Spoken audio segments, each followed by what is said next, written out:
Steve-O. The podcast lamp is lighted on the 04 level aft.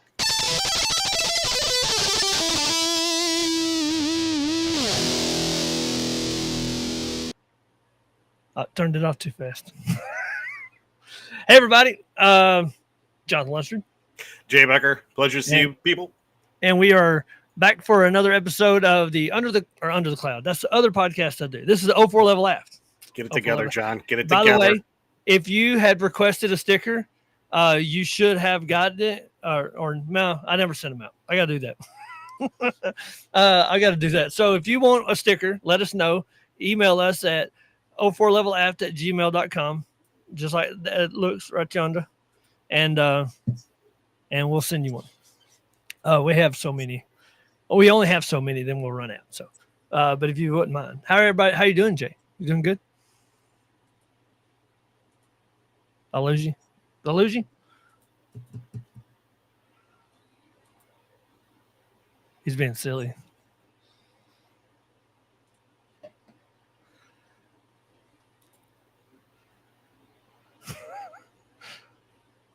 Was it a moment of silence or what? What are we doing? I have no idea. I don't know what happened. Okay, so we got. I'm just staring into space. All of a sudden, I didn't see you, and nothing was happening. I was like, what is going on?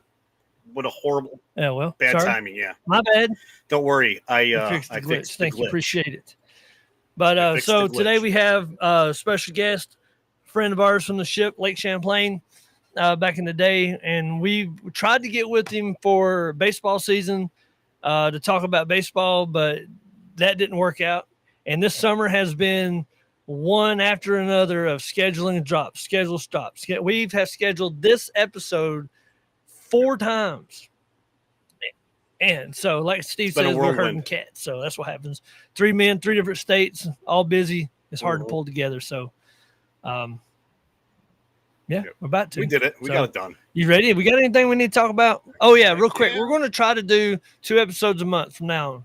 We're going to try. And we're only going to do lives from now on. We're not worried about trying to do the podcast stuff.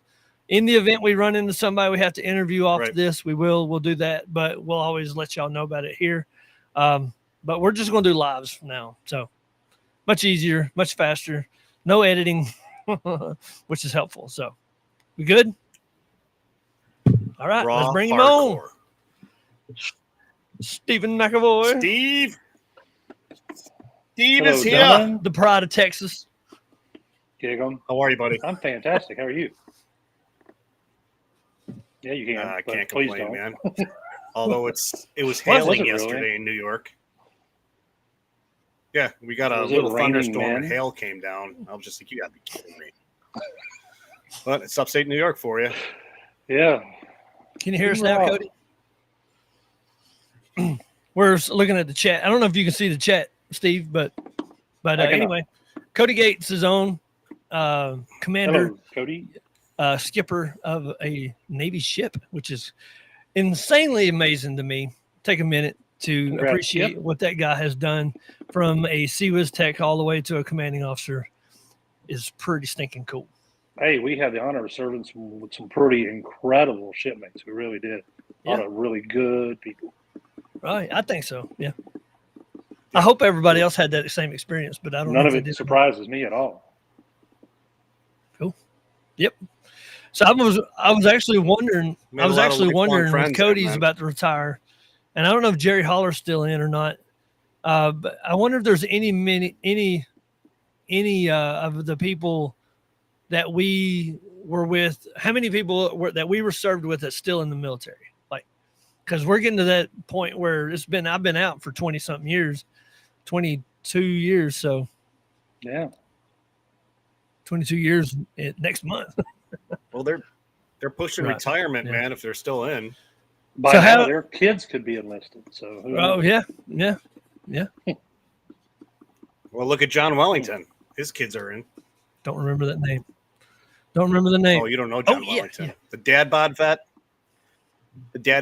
Yeah. He's got kids in, man. He's got 2 boys in. So Steve, That's for nuts. all of you watching, was a display tech on the Lake Champlain with us, Aegis guy. Steve is from Texas. I'm not going to try to remember the city because half the time I want to say Corpus, and the other half the time I want to, because I know you were from down there at a while, or somewhere, it's College Station, something like that. Like, wasn't it South Texas at some point? So I was born and raised in Houston, Texas, for those that are keeping score. I did a little traveling in my days, moved up to Northeast Texas, went to school in a little bitty town, graduated from Sabine High School, go Cardinals, class of 86, with a whopping 68 people. So going from Houston, Texas to that, so, culture shock, right? Yeah. I mean, I went from living in one of the biggest cities in the United States and the world to burning our trash, right? We burned our trash out of Liberty City. So a completely different world. I was in ag. My project was bees. So it's like, and from there I went down to College Station, spent a few years there, went to Dallas, and I joined the Navy in 98 from Dallas. Now I'm living in Longview, Texas. Okay. So what made you join the Navy? Because you joined a little later in life. John and I were right out of high school. Track. I turned 30 in boot camp, so I was a little tiny bit on the older side. So I had some difficulties that I needed to correct with my personal behavior, and they were corrected for me. I was let go, and I was put into a situation of, figure it out. So I kind of went back to, I had planned on joining the Navy right out of high school, and that didn't work out. So 12 years later, I went and saw a recruiter, and 5 days later, I was in boot camp. Yeah, waste I no was time. in MEPS for a whopping 5 days. Oh, wow. That's crazy. Wow. I did. I went opportunity to turn my life around. So I remember meeting you for the first time. And we met on the smoke deck, 04 level aft. Right after we came back from our 2000 deployment. And if I ain't been mistaken, you kind of got left. I remember like, hey, hi, bye. We've just been on deployment, and so like. Oh, I get it. Yeah, Liberty call. I mean, it's finally. So you you must have been on the first wave going then. I take it. But I don't remember. I think I got a special wave because, I got married as soon as we got back. So I think we kind of worked out a deal where I didn't do the first or the second. I did kind of in the middle. Because Christina was getting ready to go on her deployment, and so we wanted to. They were pretty cool, helped me out and got me the best fit leave for me. So nice. So how long did you wind up doing active? 9 years, 4 months. So I separated January of 2008. So I served my time on, obviously the boot camp, Tech Corps, A school, C school route, and then my time on Lake Champlain. I separated from her. Actually, we were on deployment, and we were in Vancouver at the time, and I flew down back to San Diego to go to BIT, basic instructor training, on my way with orders to Dahlgren. So every Aegis track person goes through Dahlgren. So I had the opportunity to go back and instruct, and I did that for 3.5 years. And at almost age 40, decided to go ahead and pull the plug and move on to something else. It's probably one of those decisions I'll always flip that coin on whether it was the right call or not. Right. Once you're halfway through, it's supposed to be downhill from there. But I'm going to tell you right now, at age 40, nothing feels downhill. Man. Everything's uphill, brother. Everything's uphill. I heard that. Well, Mike Murphy says hello. I don't know, like Jonathan said, I don't know if you can see it, but he says, but happy to hear it. Steve Mcevoy, we'll keep you up. The myth, the legend. I can do like that, and then I don't know if it'll pop up if you see it like that. so I was telling a coworker the other day about what we're doing and everything, and he asked who it was this week, who we're talking to, and it really got me to thinking. Like, there's probably of the 1,000 people that I met in the Navy, there's a list of top 10 people that I have communicated with after the Navy, or that meant a lot to me in the Navy. Like, it's probably there. I mean, obviously there's a top 10 list, obviously. So Christina, number one. Happy to hear I'm not on that list. It's all good. And for sure, I would, you're there, Jay's there. So it's so easy to get you here and have conversations from golf to love you guys. Poker to all the stuff we did on deployments and all the time we spent together.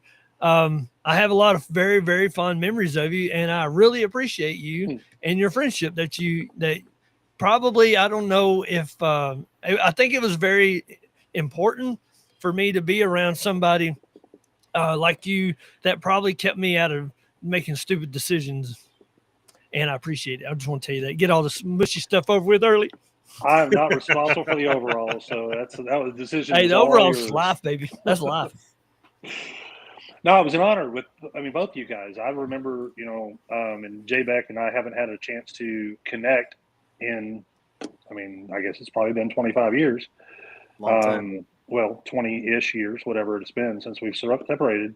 And I was kind of revisiting some of those times and thinking to myself what he meant to me, and he probably doesn't even know, but I'll just drop a few things out there if you are open-minded to it. Absolutely. I bet. One thing you may or may not recall, and I don't know how this came about. I know that we were up in Radar 2 a lot blasting music, and I probably still have the little sticky note that I feel like I got from you that said Edwin McCain Messenger. And don't know if that rings any bells. Oh, yeah. I don't know if that was something that you listened to back in the day that you tried to turn me on to. I'll be and this guy to Rose is a whole other story. But when we, I think, did VBSS together, wasn't it Shauna that hooked us up with those little navy blue shirts? Yeah. Yep. So it's like I still have 2 in the closet. Oh, do you really? I do. And, wow. Enduring Freedom, Team 57. Yep. With the VBSS logo on the back. So it's like, it's those moments in time that, really transcend time overall. Right. That yes. We were talking before this episode began about how it's herding cats. We got 3 different guys from 3 different states and 3 different lives that are moving 100 miles an hour in different directions. How hard it is to just try to get 3 people together. But on the 04 level aft or on the fantail or starboard break, whatever, we spent some time just telling stories and sharing life. To me, that was the biggest thing. And that's one thing that I'll never forget, that I take with me every day of my life, is the time that we spent together. So enjoy both you guys and love you and happy to do anything for you. I remember you. I remember you re-enlisted on the smoke deck. It was on the fantail. So we don't talk about the fantail smoke deck much because it's not the 04 level aft. We try not to talk about it much. But I remember you re-enlisting with a cigarette in your mouth with your hand in the air. That was cool. Everybody got a kick out of that. I thought that was pretty funny. Like, the biggest thing I remember about that particular re-enlistment was the fact that it was a VBSS session. Yeah, y'all were in Leo ops. And I was in camos and had, the gun on and the baton. I remember that. We were getting ready to go do a boarding. So it's kind of like, let's get hurry up and do this. Yeah. Wrap it up. So got to go get on another Ro-Ro or a container ship with God only knows how many containers we ship. Search, Jay, but one or 2 of them, I think. Yeah, right. I was really glad that I've thought about that over the years, and there was times that I missed that. I wish I would have been able to be a part of that. But looking back on it, and thinking about sliding and hurting your butt and all that kind of stuff, I'm glad I didn't do it. Like, I'm really glad I stayed on the ship for that. So that worked out for me. But it's Adam Hardy's on. So, oh no, Adam Hardy, and then your mom. Yeah, that was Ram, wasn't it? on the team? Oh, who knows? I wasn't there. See how they do that. We got a lot of guys that it was kind of cool looking through the cruise book at all those pictures and stuff. And actually, I think in that cruise book is the picture of you re-enlisted. Oh, wow. I never had a cruise book, so. You didn't buy one? I didn't know it was an option to buy one. I was probably on a boarding.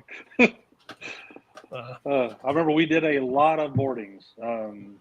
So y'all, 600 hours of boardings during that. Yeah, it was a lot.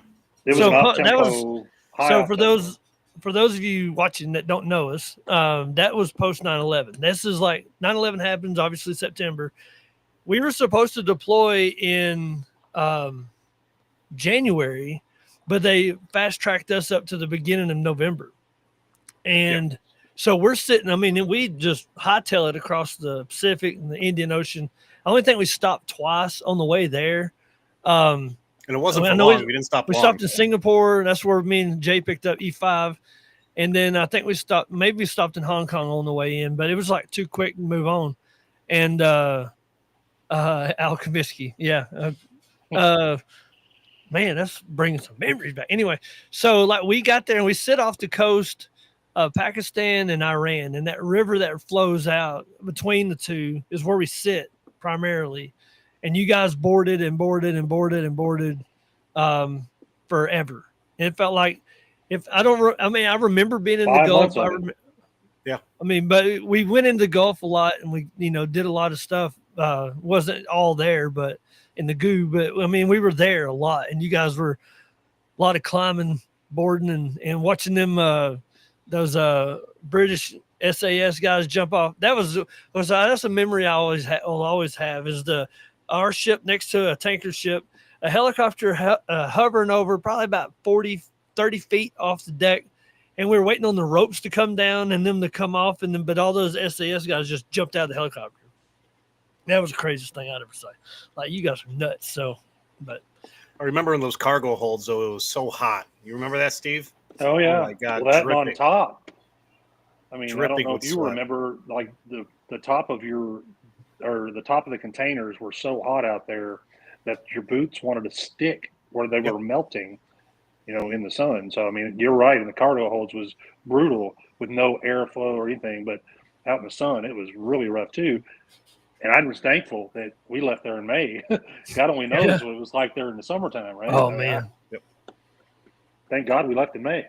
I remember on the first lunches. I remember the first deployment. Randy Cook came back from I think they wound up like having to ride a ship somewhere, so they were there for like maybe Adam Hardy was there. But I remember Randy coming back into combat, and he hadn't taken a shower yet. And like the minute he walked through the combat door, everybody's like, "Oh God, what's that smell?" And like, and it was Randy. So I like it. It's pretty crazy. But you smelled like funk. I mean, you just spent hours upon hours climbing and sweating. You smelled like funk. Yeah, it wasn't fun, but it was a good time. It was a really good time. I'd do it all over again. I definitely would.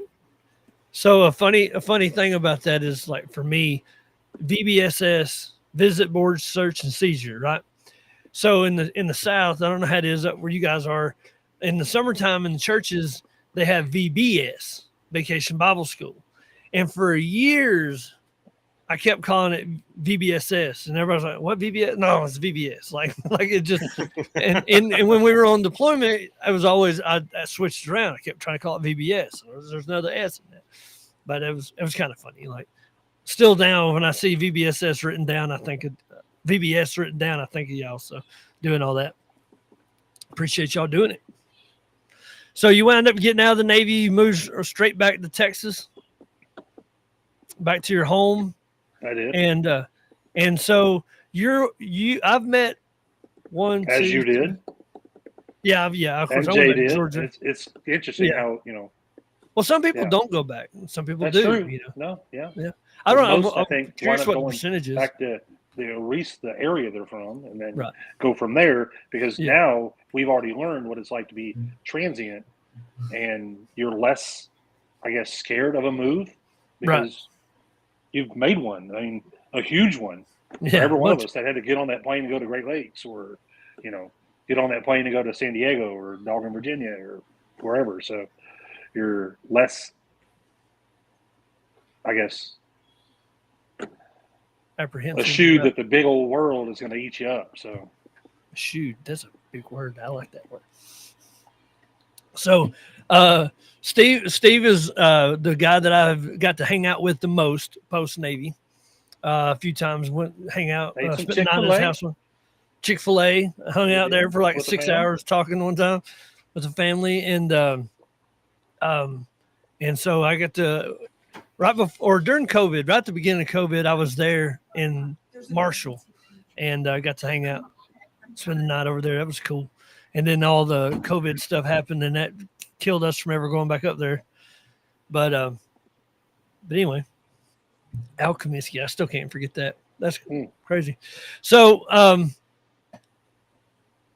I know that there's a lot of stuff we could talk about. We could spend forever reminiscing down memory lane, but we got on here to talk about football today. Yes. And football season is upon us. We did try to do a baseball episode, and I'm really glad we didn't because the Braves are horrible, terrible, and that's okay.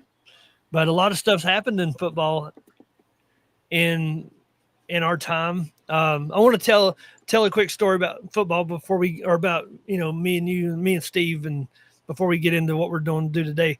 So Steve went up to me one time on the smoke deck. And so some of y'all may have heard this story already on here, and said, I will always root for Georgia if you will always root for Texas A&M. And at the time, Texas A&M was a Big 12 team, and it was super easy to continue with your story. I'm sorry to interrupt. Continue with your story real quick, bud. I'll be right back. All right. So it was I picked up A&M as my Big 12 team. You picked up Georgia as your SEC team. And then Jay hopped in, and we picked up Syracuse as our Big East team at the time. And I believe Chris Dell brought in Arizona State to that group. And somebody, I do not remember his name, brought Iowa to the group. And so we always tend to root for each other's teams. And so I wound up rooting for A&M forever. And then they moved into the SEC. So then they became my favorite SEC West team. And now that the divisions are no longer divisions, I had to come up with a list of ranking my favorite SEC teams. Another thing you taught me, to rank all of the teams 1 through 16. Put your most hated teams at the bottom and your favorite teams at the top. That's all sports, right? And it just makes the game more interesting watching, doing that. Picking. And then another guy told me I needed to pick a favorite team in every division of baseball, football, everybody. Pick a favorite team in every division, and that way it makes it more fun, more interesting. So I've done a lot of that. But so Georgia's number 1 and A&M's number 2 on my SEC list. Yeah. And what's funny is A&M came into the SEC in 2014, I think, and they've only played each other like twice the whole time. Yeah, and I never got to see it. Jay has an emergency. He's slipping out. Sorry, Jay. I'll see how what's going on. But I think that's probably it right there coming through. Give us a second. We're going to see what's going on with Jay. Jay's had a family medical emergency yesterday that kind of pushed us off doing this yesterday. And I'm checking to make sure everything's good before we move on too far. But anyway, just slipping out. I heard the door close. So what do you do now? Tell everybody what you do now while we're waiting to see what's going on with him. Well, I'm in the parts business. That's kind of what I did before I joined the Navy. Oh, yeah.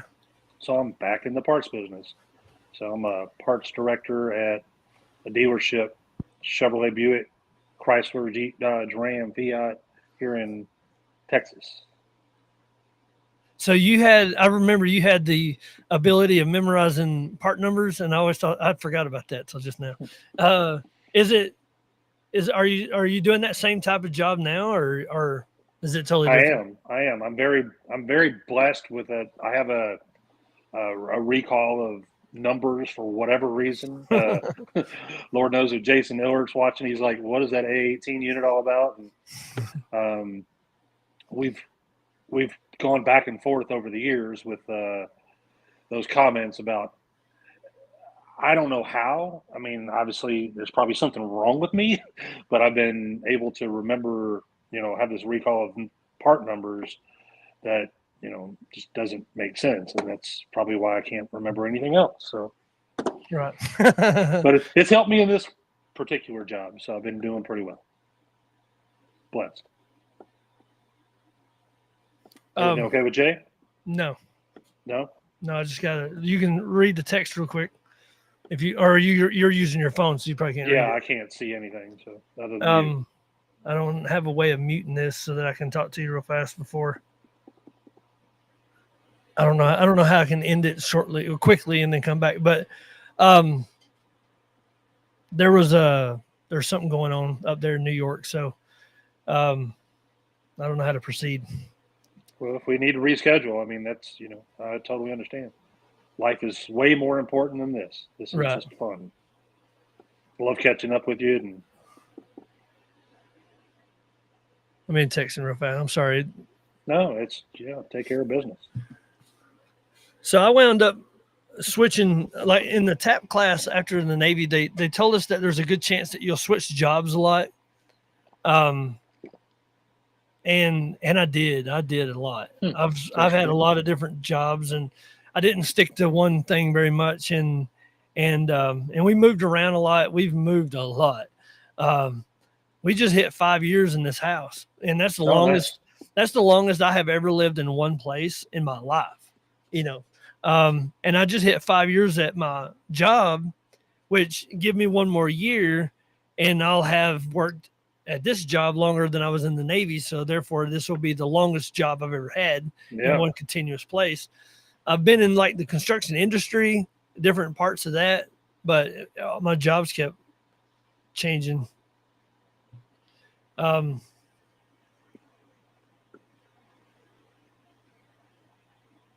Okay. I don't want to divulge anything. So I guess we can just keep rolling.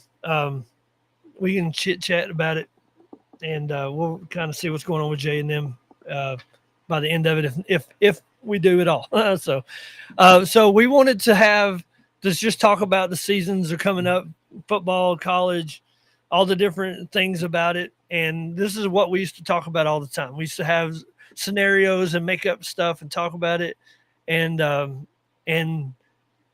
all that jazz. And there's so much has happened in college football in the last 20 years. In the last 5 years, so much has happened. So I'm gonna get some input off of you. Where are you at? Are you enjoying the playoff system? Do you think are you more of a BCS like model? Or are you enjoying the playoffs, or what are you thinking? Well, I do think that the playoff system is a good system. I do think that there's, obviously pros and cons with every single thing you put out there, right? I'm saddened, of course, that not that I was a big Alabama fan, because I'm definitely not. But it's saddened that, it's like all the changes in college football ran off Nick Saban. I mean, one of the greatest coaches that college football has ever seen. Oh yeah, and it's hard for me to say that as it's easy. It's the truth. Enjoys beating Saban. Yeah. But if you look at all his acolytes and everything else, not to mention all of his accomplishments I just love what him and his family were about, and developing players and things like that. Oh yeah. So I do think that, like, where I understand NIL, and I get the fact that maybe players deserve some money. Transfer portal, things like this, and just have made the game almost unrecognizable from the way we grew up with the game. Right. The whole student athlete is just a completely different, and I don't know, maybe that's good, maybe it's bad. Maybe it's one of those things that needs to be set aside and looked at and say, hey, let's start tweaking around the edges because the way things can be improved. I look at a lot of things like player safety that I wonder about. This is kind of a stupid thing, but it's like if you look at the Caitlin Clark impact in the WNBA, for example, and you're like, what does that have to do with college football or football in general? I look at the WNBA and how popular it's gotten with somebody one that was person, yeah. One person that was a role model. And then you see people like Sophie Cunningham out for the year, and the way that game is played, if you watch it, it's almost like it's like the NBA during the playoffs, where the refs just swallow their whistles, and it's like, okay, these are athletes. We want to watch them perform. We want to see them do what they're capable of doing. They're graceful and they're elegant, and it's just a hack fest. So it's like roller derby is all we're watching. Yeah, that's what it feels like. Yeah. I don't want to watch the WWE on, with a basketball. Right. And it's the same thing with football, where we want to see our players. Players are faster, stronger. They eat better. They're, way more committed to being athletes than they've ever been. You've got people that are 6'7", 6'8" that are running 4.5s. It's like, well, I mean, I can't even imagine that. Yeah, weighing 400 pounds doing that. Like Jordan Davis. That's crazy. Can you imagine somebody that's over 300 pounds running a 4.5? It just, these are specimens, yet the toll that it takes on the body, and who wants to watch your game when, 6 or your 7 top players are out or injured or whatever? Yet, of course, they're going to go, NFL, for example, they're fixing to go from 17 games to 18 games. And really? I didn't realize that. Is that what, next year? Yeah, it starts next year. And, I understand that they did the preseason from 4 to 3. Okay, obviously with OTAs, mini camps, everything else, people hopefully are coming in shape. Maybe they don't need 4 games to prepare. They definitely don't need the impact to their bodies. No. But it's like, I think that it just kind of takes away a little bit from the sport. I'd love to see some changes that are made to really let these athletes be athletes. I think it's amazing. We grew up watching the Sports Center Top 10, right? Yeah, and absolutely. The things that we see even today are so, incredible of what athletes can do, yet we're constantly restricting them by not being able to perform because we're expecting the money, right? To so just I don't know. I was believe it or not, Steve Spurrier sold me on NIL, which is with Johnny Manziel of all people. Yeah. And when A&M and NCAA was making $60 million off his name and he didn't get anything, that to me, that's crazy.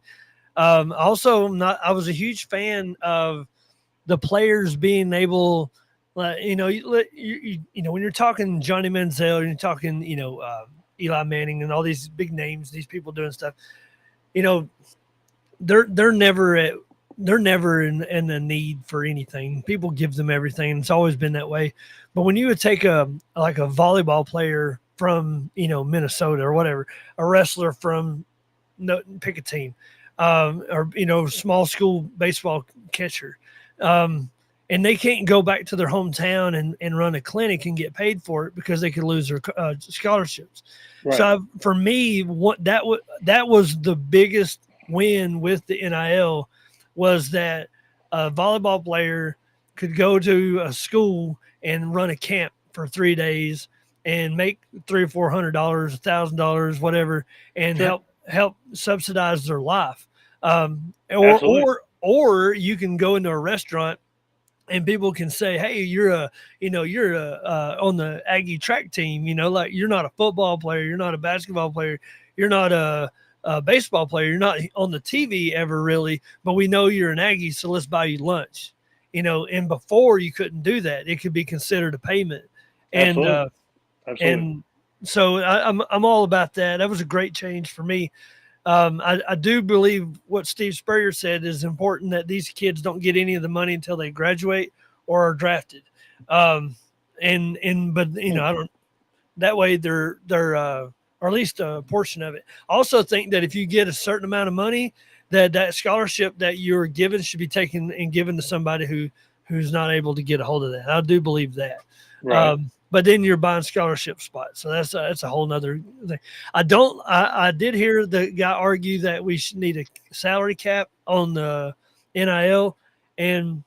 But then the guy responded with, there already has been a salary cap. It was called zero, and they cheated that. So they're going to cheat whatever. So it'd be kind of interesting to see. But with the NFL changing, it hasn't changed as much in the last few years as college has, but there's a lot of little things. They've brought the USFL, some of their rules have migrated into the NFL, which I'm all for. I'm okay with doing away with the fourth down or with the onside kick, but they got to give them something like a 4th and 21 or something like that. They got to give them something to make up for that. Know it's coming. And then to me, having to tell you that I'm about to do an onside kick is a requirement is the silliest thing ever. It takes all that fun out of it. But the sports world is changing so fast and doing so much, and I don't like a lot of it. And baseball's about to break my heart. If they do away with American National League, I'm probably going to have a hard time with that. But I don't, they're doing what they're going to do, whether we want them to or not. So what we talked about doing today was, if you're the commissioner of the NFL and you can set 2 new rules that are passionate, mean a lot to you, we'll do college also. But if you could do 2 rule changes to the NFL, this is the kind of stuff we talked about on the smoke deck. So what do you got? Give me one. Well, I do think that, if you look at the USFL, XFL, things like that, that's probably where a lot of this new kickoff stuff came from, which I understand 100% player safety. That's where I began with this, is I advocate for player safety because I want to watch the greatest athletes play the greatest game. Right. I want to see my star players be stars. And you can't do that when the injury report dominates everything. I do think that, like you talked about with onside kicks and things like that, and you brought up baseball into it. So this is where I'm going to kind of take a little left turn. But it's like when baseball, which I feel like made a very, very, very good decision by changing their extra inning rules, where you've got a player that starts on second base, for example. You like that, Ghost Runner? I like the concept of let's speed this thing up. Let's put this team, both teams, because it's even for both teams, but both teams have the opportunity to score really, really quickly and or, not. But I think that, like, say, for example, instead of, if you're going to do extra innings, kind of like college has done after the 7 overtime game with A&M and LSU. I don't know if you remember that one. Oh, I do. 70. Completely changed the overtime rules there. But it's little things like, maybe in the NFL, they could do things where you've got 3 downs instead of 4 downs. In overtime? Try to get in overtime, right? It's like we need to see the ball moving. And if you don't move it, like second down, you don't, if you want to go for it on third down, but you only get 3 downs instead of 4 downs. Let's do things that kind of, that's interesting. Put both teams at the same level playing field, but speed it up. It's like, let's get to the action, right? Because we want to watch those incredible plays. Nobody wants to, when I think of, like Philadelphia and the tush push, for example, on 4th and 1, it's not sexy. They get a first down almost every single time. I'm not necessarily saying we need to change the rules, but it's like, maybe we just need to eliminate 4th down in general. Maybe we just go to 3 downs. You talking? Maybe there's no 4th down for the whole game, or just for the? Wow, that would change everything. Well, and maybe it's a staggered thing. It's kind of like when we were talking about NIL and we're talking about all these changes they've made. We've known that there's been a lot of overshoot where They go from things shouldn't be this way, so they're going to try to make changes, but maybe they make changes too fast, too far. So it's like, well, now we kind of got too many at the same time, center, right? Too many. It's like, it's kind of like baseball, for example. They're fixing to bring in electronic, strike zones, which, I mean, if your job as a pitcher is to paint the corners, where exactly does that baseball? It's like, I get the fact that we want to get it right. I mean, I believe in instant replay. Right. I believe in, things like that and challenges. And I think that we want to have systems, but it's kind of like we've watched it in football where sometimes a challenge will take 5, 7, 10, 12 minutes. It's like, are you kidding me? Let's go. Let's figure it out. And because maybe we're not going to get everything right. And maybe that's okay. Maybe we need to accept the fact that I think that, like we talked about playoffs and we talked about BCS and things like that, the top 12 teams, and somebody's going to be number 13. And hey, at the end of the day, there's always going to be a gripe. Things are never ever going to be, so binary that it's like, and maybe the people that expect things to be binary, they're just expecting an argument. I don't know, because I don't believe that sports in general is, even though it's win-loss, isn't necessarily. I mean, is there a good loss and a bad win? I mean, I don't know. We've grown up with things that we've seen in our lifetimes that are, maybe that challenge the construct of those rules. Right. So in separating the sports, I mean, it's two different leagues. It's two different concepts. So when you a quality loss sounds foolish in the NFL, but in college it has to. You have to. Strength of schedule to me is king. You have to have a strength schedule. So if you lose to a high-ranking team, that loss is not as bad as losing to a low-ranking team. Losing to a high-ranking team that's hard stadium to win in should not hurt you as much as losing to Grambling at home. Right. Such as that. So like where in the NFL, it's all about strength. It's all about winning percentage, and it's just flat. So a lot of times we try to marry them and make both identical. And there's way too many teams in college, and you cannot do that. So, so your first rule would be the overtime shift of doing away with the fourth down. I'd do completely away with fourth down. And when you talk about, like, there's so many teams in college, for example, it's another thing that I think that if the NFL is all about this money, which is apparently the most important thing in the world, let's have more teams. Let's have 36 teams.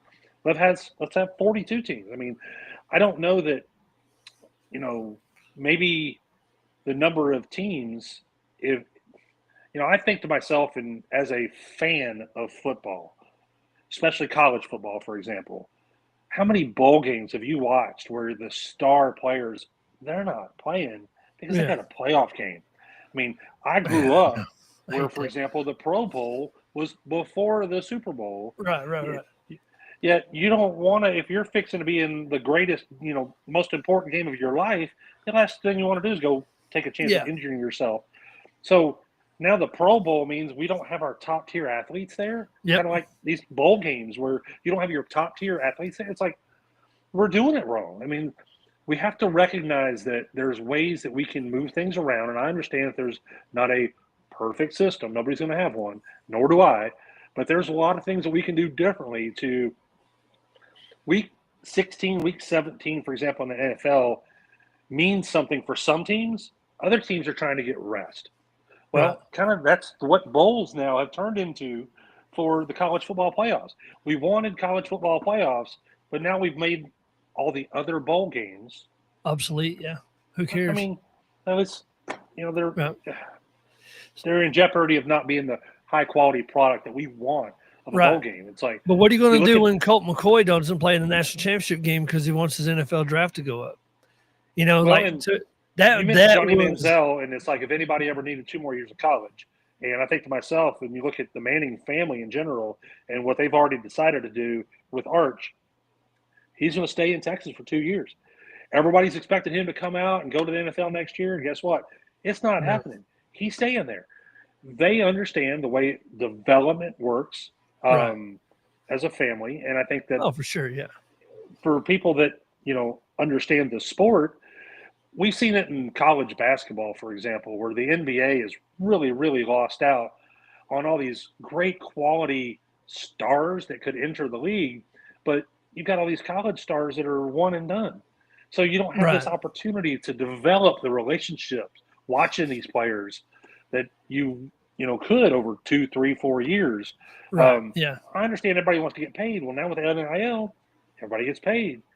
Let's find and you can make more money in college than you can in the NFL sometimes, especially on a rookie deal, right? I mean, if you can stay your junior, senior year in college and get an NIL deal, of course, who's got the most NIL money right now?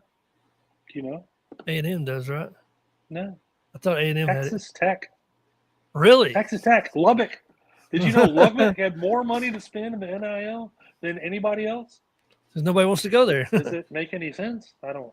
I mean, so my first rule change is on that same thread. I would like to see, and you can modify it however you want to. I would like to see the college style play or overtime in the NFL. And you can do 3 downs, whatever. I agree. Whether you go to 30 Start yards, at the 30 25 yards, and after the second, in the second overtime, you have to go for 2. It shouldn't be a coin flip that wins, and we've seen they've it done away historically. With that. Yeah. Well, sort of they have. Yet if you win the coin flip and you score a touchdown, it's over. No, I thought the other team still got a shot, even if you scored a touchdown. Not if you scored a touchdown. Not unless they changed it. Of course, I thought they changed that. They're changing the rule every other year, so it's kind of like it's really hard to keep up with today's rules. Right. But I mean, to me, my understanding was if you went down and you kicked a field goal, the other team got a chance to go as opposed to the game being over. That sudden death. I think that only you score a touchdown, the game's over. So I think that they may have changed if you score a touchdown, the other team gets a shot only in the playoffs. In the playoffs, okay. Only. And why do we have different rules for the playoffs than we do? Exactly. Right. Yeah. Yeah. I mean, so it's changing the thread here, but my other one is something that's bothered me forever, and I'll try to do it real fast. Let's say you're in I formation. You have the quarterbacks under center. Fullback? You have a fullback, and you have the running back. The running back's 5 yards behind the line of scrimmage. Right. And the quarterback immediately passes the ball to the running back. And let's say the offensive line is garbage, and the defense tackles him 5 yards behind the line of scrimmage. Right. That running back loses 5 yards on his total for the day. Right. Okay. So it doesn't matter that it was the offensive line's fault. It doesn't matter that it was the quarterback or the fullback that didn't pick it up. And I think that in baseball, they'll have somebody keep a score that will say, okay, that ball was hit to the third baseman. The third baseman bobbled it. We're going to call it an error. Or the third baseman played it as best he could, and the guy beat it out. That's a hit, right? And so there's somebody at the game making the decision at whether that's an error or a hit. Why can't there be somebody in the NFL to look and say, well, this is the running back's fault, so he loses the 5 yards, or this is the offensive line's fault, so he does it? I'm serious, and here's why. I hear what you're saying, but this is what started the whole thing. A couple years ago, I watched a quarterback throw. So we'll say this: let's say you're on 20, and you throw the ball, and the ball is intercepted at your own 40, and then that defensive back runs it all the way in for a touchdown, right? Why doesn't that 20 yards get counted against the quarterback? If that 5 yards can get counted against the running back when he had no say in it, why can't that 20 yards get counted against the quarterback's totals? On a run I'm saying, you said on a run back, like for an interception, like a pick six. You throw a pick six, and the guy from the line of scrimmage, you lose 20 yards in that. Sure. Why can't that go against the running back or the quarterback's totals, the same as being tackled behind the line of scrimmage would do to that? And a guy said, "Oh, it's because you gamble on sports." I don't gamble on sports, and he said that's what that sounds like. Somebody that would want that, but to me, that's just so preposterous that you can throw a pick six and the guy goes 90 yards and those yards don't count against you.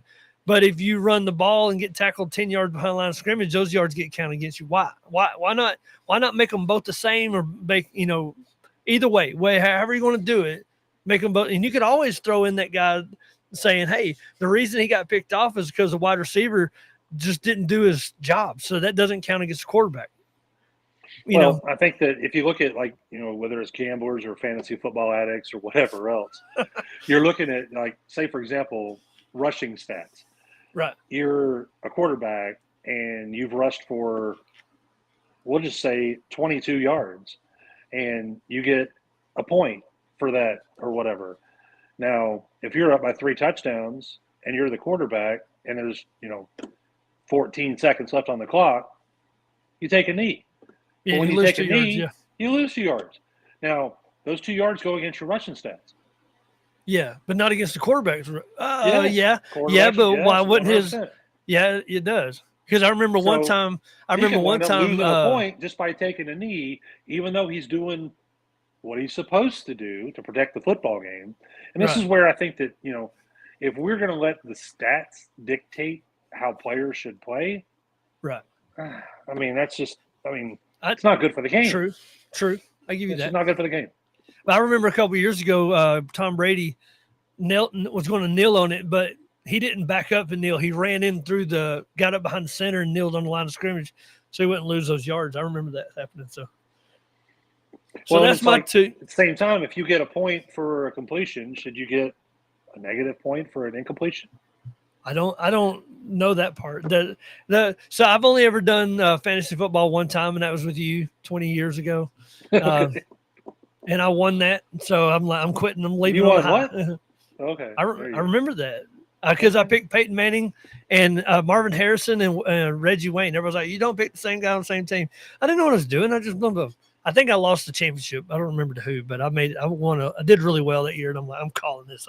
There you go. I went on the high. Yeah, I went on the high. So that was my second one. So what's your second NFL rule change? Or did you already say it and I missed it?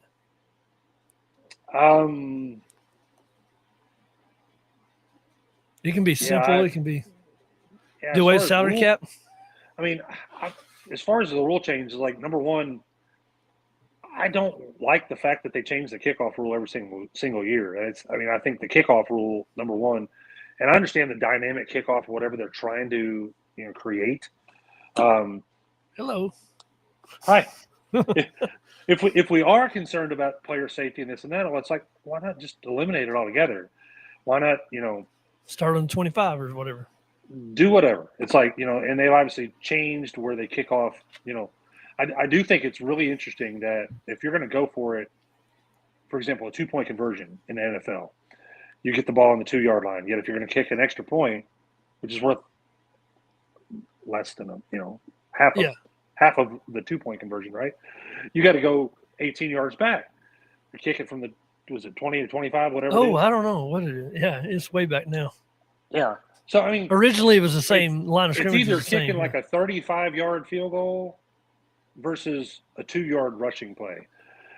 I mean, I like the idea of having plays where make it dynamic to where coaches are going to have to choose how much am I willing to risk versus reward.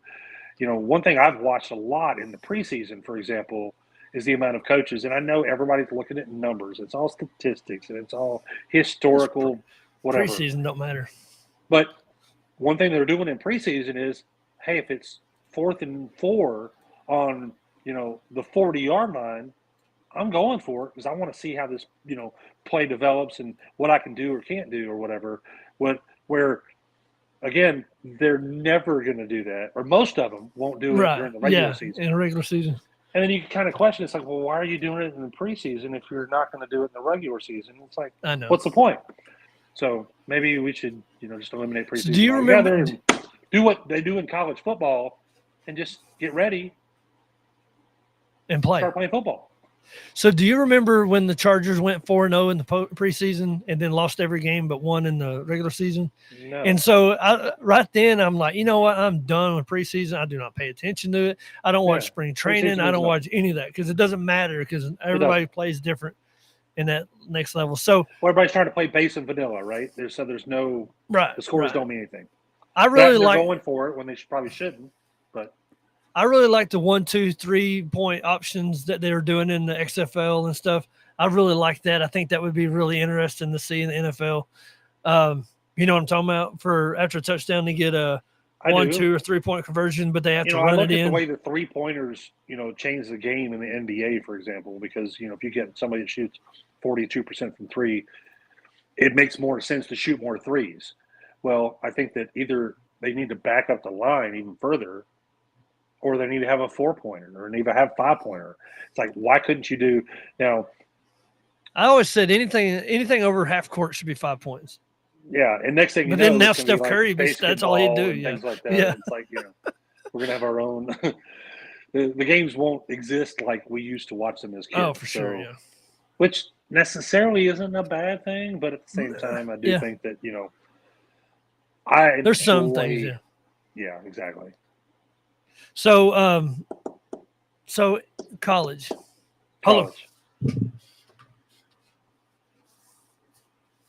Okay, college ball. I had to get my other hat out for college talk. Okay.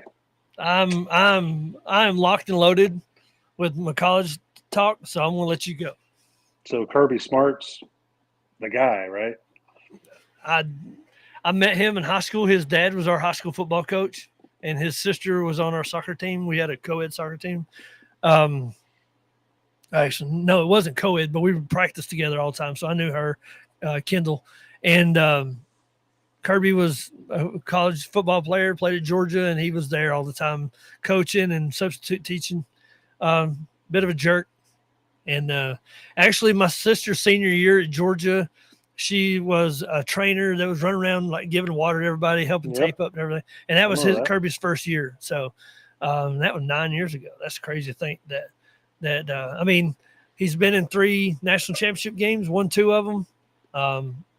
He's pretty amazing. So as a Georgia fan, I know a lot of people won't like this. I missed the character of Coach Richt.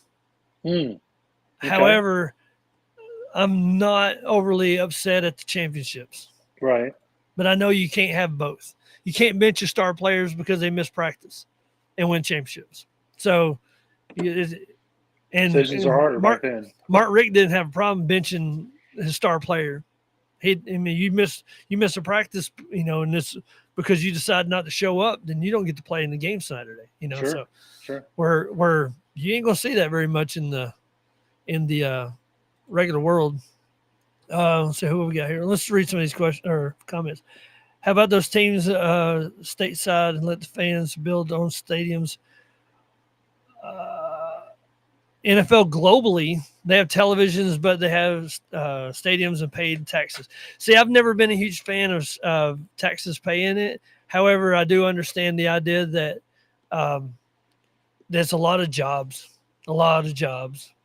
in the AT&T Stadium, for example. I read one time that they employ like 600 people. And it's not just football. They do a lot of stuff there, so they can make a lot of money and it helps bring the economy in. Joe Herkman just wrote, "Holy cow, a talking sausage." I bet he didn't say "holy cow" though. It did. It does say "holy cow, talking sausage." But so for those of you, before we hop in our rule changes for college, Jay had to step out and had something going on, so we're not going to divulge anything. But if y'all are praying people, pray for them. But so we talked a minute ago about the rule changes that we would make in pro ball. Now college ball. I have way more for college. I prefer college football. I would watch it way more. I enjoy it way more. I love the tradition of it. I love the pomp and I don't like pomp and circumstance. I don't like it unless it's college football or college sports. I don't like Virginia Tech at all. I don't. But once a year or so, I will go and I will watch that clip of the Virginia Tech Miami game when they played Enter Sandman at the very end of the game and the stadium got hopped up and stuff. I love that stuff. I'm all over it. So I want to go to Starkville. I want to hear the cowbells. I just want to hear it. To me, that's just crazy. That's a really cool thing. I want to go and A&M one day and go watch a game. Next time Georgia goes, I don't want to go to a Georgia game because I want to be able to root for A&M if I'm going. Does that make sense? So me and you got to practice. Well, if I can get there on Saturday, I don't know how to do, or on Friday. I don't know how that would work, but I'm only 4.5 hours from. It's at midnight, Station. So. oh yeah. Yeah, midnight yell, baby. So So back in the 80s, I'm going to date myself a little bit. Yep. Coach R.C. Slocum, I was actually working for a Pontiac Buick GMC dealership at the time and got the opportunity as a quote-unquote booster to ride along with the team when they went on an away game. So I actually flew with the team. Whoa. And we went from College Station to Tulsa. We played Tulsa. This was... I'm going to have to date myself here. It's either probably 1989, 1990. It was under Coach R.C. Slocum. And on the way back, I sat right behind Bucky Richardson, who was our starting quarterback at the time, went on to play for the Houston Oilers, who was big fan of growing up. And Aggie fan for life. I mean, it completely changed my life, other than the fact that somehow we had a humongous lead and stunk it up and lost in Tulsa. But we took a team bus. We went to midnight yell practice in Tulsa. Went to dinner with the coaches. It was a phenomenal experience. So one of those things that just completely changed my life and made me a fan forever. Now, the sport has changed, the game has changed, the players have changed, and 1991. Lord knows I'd love to get $70 million and not coach a team. September 21st, 1991, they lost 34-35 to Tulsa. Could that be it? 91? That could be the one. Especially if we were if we were ahead really big at the half, and they came back in the second half. It was like, the funny part is, I remember going with my cousin at the time, who was a Texas A&M student, and we wore shorts. It was September. We got into Tulsa, and it was freezing. It was like 40 degrees, and we were way underdressed and loved every minute of it. Yeah. It was one of the greatest experiences we've ever both had in our lives. So it said the Aggies had held a significant lead, but lost the game on a 63-yard touchdown by Tulsa. So. Yeah. Well, so that Google machine is amazing. It is. I love it, especially doing this. I can just pop it up. That was 91, you said? Yes, I was saying 91. Okay, that's for me, Coach R.C. Slocum. For me, one of the things that I would do to change the game so I am a huge fan of your tabletop. I'm a huge fan of. I think that I think and believe that the group of five. So the group of five division, you have the Power 5, 4. You have Power 4 now. Group of 5, and then the FBS, and then on down and down, FCS, and on down and down. I believe that the group of 5 should have its own national championship. And I believe that they can continue playing each other. LSU can play Louisiana, Raging Cajuns, and such as that. Georgia can play Georgia Southern and all that kind of stuff. Hitting one and done, cupcake games, whatever you want to call it. But at the end of the day, there needs to be a separate national championship for the group of 5 schools. And let me give you 2 great reasons why. When it comes to the playoff structure, I don't care. Do FCS, do the college football playoff system, whichever. Pick it. Sure. I think they should have their own, because what that does is, and I'll use Ohio for example. Ohio has Ohio State, and it has Cincinnati or your two big schools, right? So let's say you're a player somewhere just north of Cincinnati, and Cincinnati's on a run, and they've made it to the semifinals 2 years in a row in the Power Five. They're doing great. Ohio State's just sucking eggs, can't ever win or whatever. Yes, traditionally you're going to want to go play at Ohio State because it's Ohio State. But if I go to Cincinnati, I can have a shot at national championship. And I think that it could create a that having that division between the top and in the middle would create more revenue for those smaller schools if they're playing in national championship games. So if you had Louisiana Lafayette playing Georgia Southern in the national championship game, it gets a lot more prestige, a lot more, people are seeing it. But or UCF, seeing how they do, all these teams that you and I both know there are Cinderella teams. Boise State beat stinking Oklahoma one time, and that's all anybody ever wants to talk about. But as a rule, that don't happen. That is, okay. It's not college. It's not college basketball. College basketball, you can get away with a University of Maryland, Baltimore County knocking off a number one, Virginia, which was massive. Right. As the Cinderella of Cinderellas, and then go on and go all the way to the Sweet 16, which is even better. They lose round two. Sure. That is because when you look at the structure of college basketball, when there's only so many, 12 teams allowed on each team, 12 players allowed on each team. So Duke only has 12 players. Pick local junior college where you're at. They only have 12 players. A&M has how many players, and how many does the JUCO team have?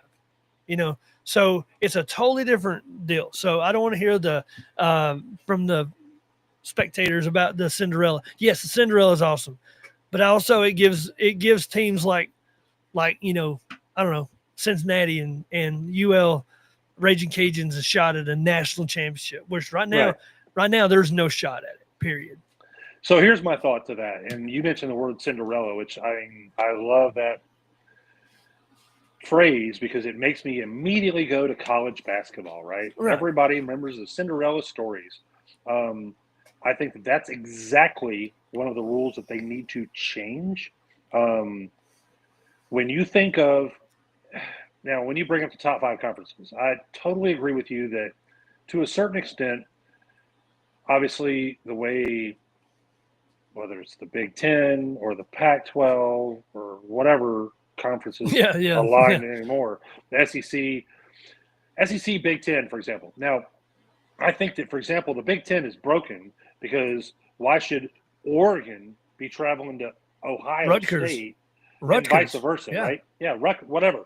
I mean, there's no reason why a team should have to go 3 time zones to play in a college football game unless it's a bowl game.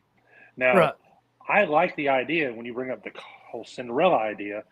There's the at-large bids, and then there's the automatic bids. Right. I like the idea, whether it's, let's just say, for example, college football, we're going to take 12 teams to the playoffs. How many times in your lifetime, and maybe you know this because you're, Lord knows, a trivia nut, how many times in your lifetime has the number one seed in the NFC and the number one seed in the AFC played in the Super Bowl? Never. I mean, the number one and number one. Yeah, they have. Doubt it's never. Yeah. I'm thinking. Right? You said 12, and my brain went to the lowest seed. No, it's probably not frequent. There's 2, 3, 4, whatever. So that's a totally different animal, though. Well, maybe it is. Maybe professional it's not. ball players. See, we used to think that when we did the BCS, for example, we wanted the top 2 teams to play in the championship. Right. Well, is that the way they do it in the Super Bowl? Is the Super Bowl the top 2 teams in the NFL? No, it's the top 2 teams that win their conferences. Now, is there a reason why we can't have, like you just said, we'll just say the Power 5. And I'm just, for the sake of argument, you pick the Power 5 conferences, and you take 2 teams from each conference, and they make up the top 10 spots. 2 teams get at-large bids. Is there any reason why you can't have a Boise State or a UCF or somebody that gets the opportunity to have an at-large bid to go and play. Now, they're going to be the 6th seed. They're going to have to play against the number 1 seed. They're probably going to get it handed to them. But, hey, how many times have we seen a 13-3 team play a 9-7 team and the 9-7 team win? Right. Any given Sunday, that whole concept. I mean, to me, it's like if you're going to have playoffs, you want to have it to where, in theory, your best teams are going to rise to the top. However, you also want to have it to where each team has the opportunity to at least be in the hunt. So why can't the top 2 best non-Big 5 conferences be at-large bids? And you'll have they could. Playoff. Now you could also have a. That's what basically is what it is now, right? Buys to the top 4 teams, and you have these teams play in kind of like, instead of now 64 in college basketball, we got 68. So you get these play-in games. You can have play-in games to where teams that probably don't really belong there but have a shot to get into the tournament. Hey, let's get them and to play in the tournament, and they've got a shot, and either they make it or they don't. But it's like, why wouldn't we want to have that Cinderella story? Because if you're only going to have the quote-unquote top 12 teams, number one, there's always going to be the complaint about who number 13 is. Right. But, I mean, I remember when Florida State went undefeated, didn't make it to the college football playoffs, but then next year just laid a complete egg. I mean, sorry, Corey. There's so much to it. It's not cut and There's dry. a lot to it. There's so many teams. I think at-large bids allow for, the quote-unquote Cinderella stories to happen. Right. But why not? There's a 6th seed going to win the Super Bowl. Why would you not run the risk? But wouldn't you? Let's say you're the go back to Cincinnati. Let's say you're a Bearcat, right? Like that's your team. That's your number 1 go. Would you rather be the random, have a shot once every 25 years at a Cinderella, or would you rather have a shot at a national championship every 10 years? Well, if your goal is to be there every year, you got to, like you said, join one of those power or whatever conferences. True, but I do think that maybe those power conferences should be geographical. Like we have, if you were to compare it kind of sort of the way the NFL does it, and maybe sort of they get part of it right, to where you've got the AFC West and you've got the AFC South and you've got the AFC East. You have it geographical, yet from week to week, maybe you go to play a team that's 2,000 miles away because this year your team is going to play, the NFC North, so your conference or whatever. Now, but there's money there. And there's more money in college football. Yeah, way more than there ever was. So. Joe Herkman and Adam Hardy both say, I still say, however, because of you. Sorry to hear that. Son of a biscuit with gravy. However.com. I remember that. However.com. Is that a thing? That was a stupid commercial back in the day, but one of the things, so when you talk about the conference the conference realignments doesn't really mess college football up as much as it does like tennis and baseball and volleyball, and those guys are having to travel. I think it messes it all up, but you're right. It does make it. There's not a lot of money for the teams lower down the ladder. However, I still believe that if you're Oregon, you should be playing against UCLA and Arizona State, and it's a long way from stinking Seattle to Phoenix. I agree. So why should Washington State be in the same conference with Rutgers? I mean, like you said, it just, to me, it doesn't make any sense. And I do think that, conferences and I grew up in that Southwest Conference, right? Yeah. Where 6 of our 8 teams were in the state of Texas. And then we had Arkansas and Oklahoma, I guess, was the Big 8 or the Southwest Conference. So I do think that conferences, and again, it's all about money. And I get the fact that, teams can travel and things like that. But maybe it's not the best product. Now, nobody wants to watch, for example, A&M beating up on Rice every year. I get that. Yet Alabama schedules Mercer every year. So, I mean, really, what's the difference? Because it's closer. Now, at the same time, Mercer's getting a payday. Their school, their program's That's why they get paid a lot of money to go play that game. So I get the that's fact why that those schools won't go for that. No, that's why those small schools would money, never right? go for that. They won't because if you're playing in the national championship, Cincinnati versus University of Central Florida, they're not getting the money that they would get if they were going to Florida or going to Ohio State and getting their hind end handed to them. I mean, everybody's still holding on to Appalachian State going in the big house and beating Michigan. People forget that Appalachian State was a 2-time national champion in the FCS when they walked into the big house and beat them. Forget it. They knocked and us off. walked right into another national championship that year. So that was the beginning of their third year of national championships at FCS. Yeah, and don't sleep on App State. And then they stepped into the FBS, and nobody ever hears of them anymore because it just got swallowed in this giant hole of. And if they would have stepped into a group of 5 level, I think they would have more of a shot. But I don't think they'll ever do it. The only way to really pull that off would be to have relegation, and and to me, that's my second one. I would love to see if you're going to have 5 of the top and 5 of the next down, you have to have relegation involved in that, which would be the greatest thing ever. So the bottom 2 or 4 teams in the SEC get relegated to the Pac-12 or what? I don't know. Well, no, it's not the Pac-12. Well, you would be well, it wouldn't have been Vandy last year. Vandy was good. So the way the relegation works in like the English soccer is that you have to be the bottom team 2 years in a row to get dropped. So if you're the bottom team in your conference 2 years in a row, you get dropped, and then the highest team over those 2 get to come up, which would be crazy awesome for a team like all of a sudden you have, Troy and Alabama pick, because you would have to work it to where they get their schedule. So if you're Troy and Vanderbilt gets dropped, then you get Vanderbilt's schedule, they get your schedule. Now all of a sudden you're going up against Tennessee, you're going up against Alabama, you're going up against Georgia, or all these. But it's great because then all of a sudden now you got all these people coming to your town. You're bringing the Alabama fans to your town, you're bringing Tennessee fans to your town, and it'd be huge. I mean, you can't have the stadium size for it, but yeah, that would be the only way to really pull that off. Well, I do think that maybe it'll never happen. This is a dream. If you remember the BCS and the whole committee structure, what if the committee actually scheduled the non-conference games, right? So that I think to myself, it's like, in college basketball, for example, you've got rivalry week. Well, there's feast week.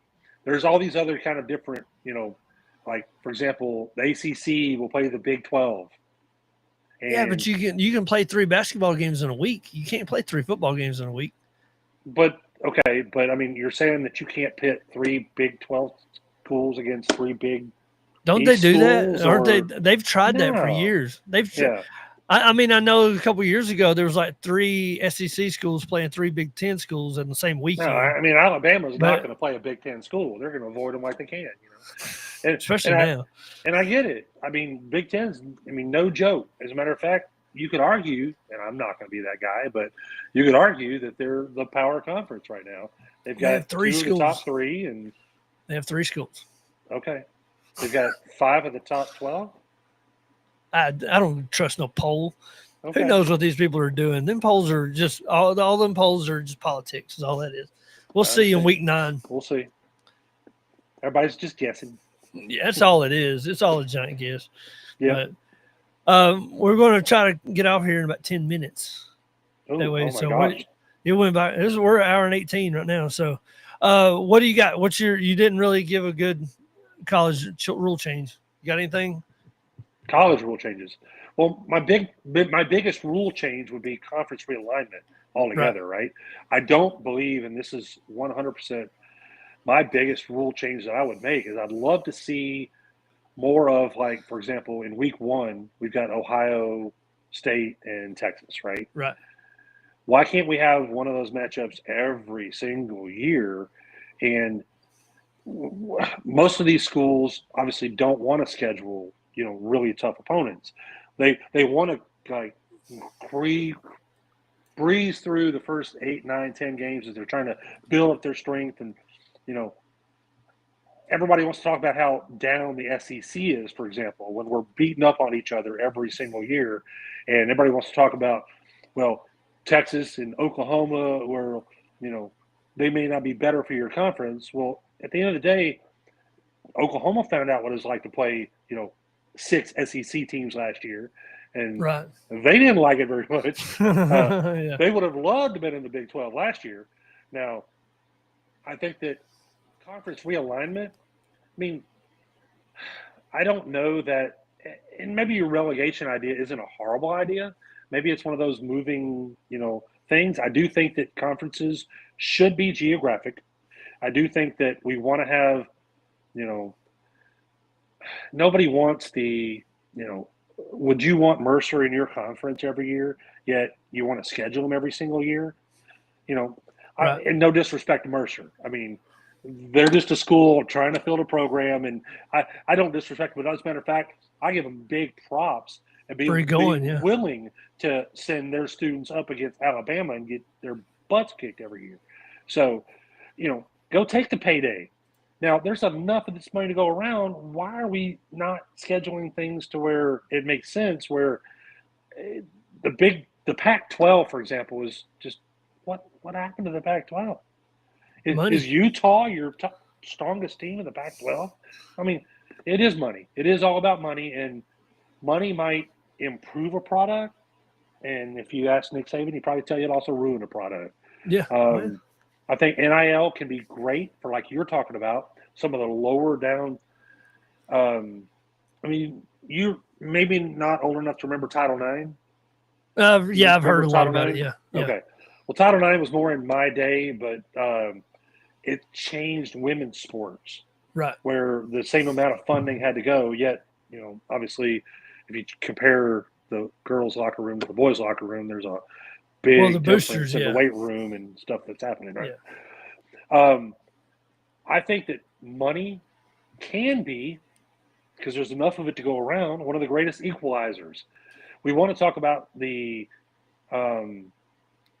balancing or whatever of sports to where, any given Sunday, any team can be, Lord knows, if you watch SEC football, like I know you and I do, year in, year out, you better worry when Ole Miss is on the schedule, because they're coming to Athens this year. One heck of a program, and like you talked about, going to Athens, it's a big deal. Like when you mentioned going to Starkville, Mississippi State and those cowbells, they're going to let you hear it. And as we found out last year, going to South Carolina, on the road, it is a tough place to play. These college environments are so incredible that a road game actually means way more in college football than it does in the NFL. That's why I like it more than the NFL. It's like, to me, it's like if you're Rutgers, for example, like in your example, traveling to Oregon, not only do I have to travel all the way and be in their environment, but I also got to travel 3,000 miles. Right. And, travel 3 time zones. And, how fair is that to your student body? Well, there's a famous clip. I believe it was in Detroit. There's the Lions and playing somebody. And the crowd was so loud that they told the crowd. Texans beat last weekend, by the way. Sorry, it's preseason, don't matter. But anyway, it does matter though. Just saying. But they were told to be quiet because they were so loud that the offense couldn't hear each other. And that was like the beginning. That was like the very end of that. That was right after that they brought in the whole idea of as loud as you can get. And of course, like I've was reading something, but you don't know what's piped in and what's real true noise. But like Arrowhead's one of the loudest, and then Seattle claims to be the loudest, and so I don't know if it's just back and forth on that. But then you have like LSU could be loud. The loudest right now, but who? My puzzle board right now is the loudest. Dropping the phone. So. But like, so the environment for sure. The environment is huge, right? Well, even in South Carolina, like even Clemson's Death Valley, which is the original Death Valley. Okay. Actually, it's not. The original Death Valley is in California. Anyway, so But you were talking about, or real quick, I want to point out that this year we played Marshall, so whatever. But last year our first game of the season was against Clemson. Marshall. We played Clemson, but that game's scheduled so far in advance that probably when they Clemson was on our down year, right? Yeah, exactly. You don't know, so you run that risk, and it's really hard to do that. And you get a 1-1, especially like Notre Dame, like they're not in a conference. You got to say it's hard to do, though. And I'm gonna give you an example. When was the NFL schedule set for 2025?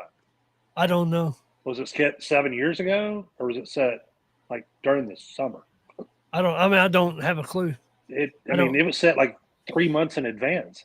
And a lot of these things are quote unquote flexed, where it's like you may or may not have and we both seen it on college football to where you're set to play a certain opponent at a certain day, however, time TBD.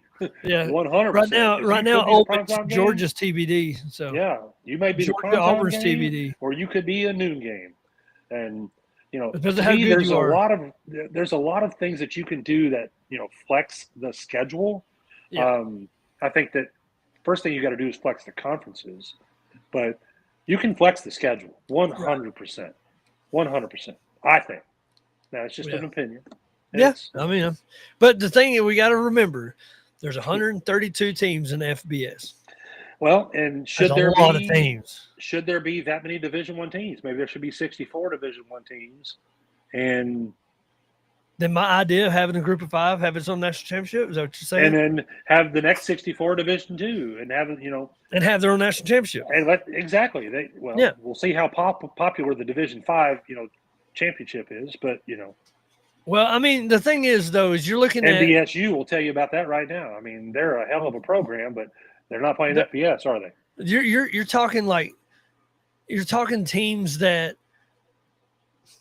have never done anything ever. I mean, the fact that your team has won a national championship is a so. What makes deal. a great coach? Is it just X's and O's? I mean, are the X's and O's different? Is it I think that.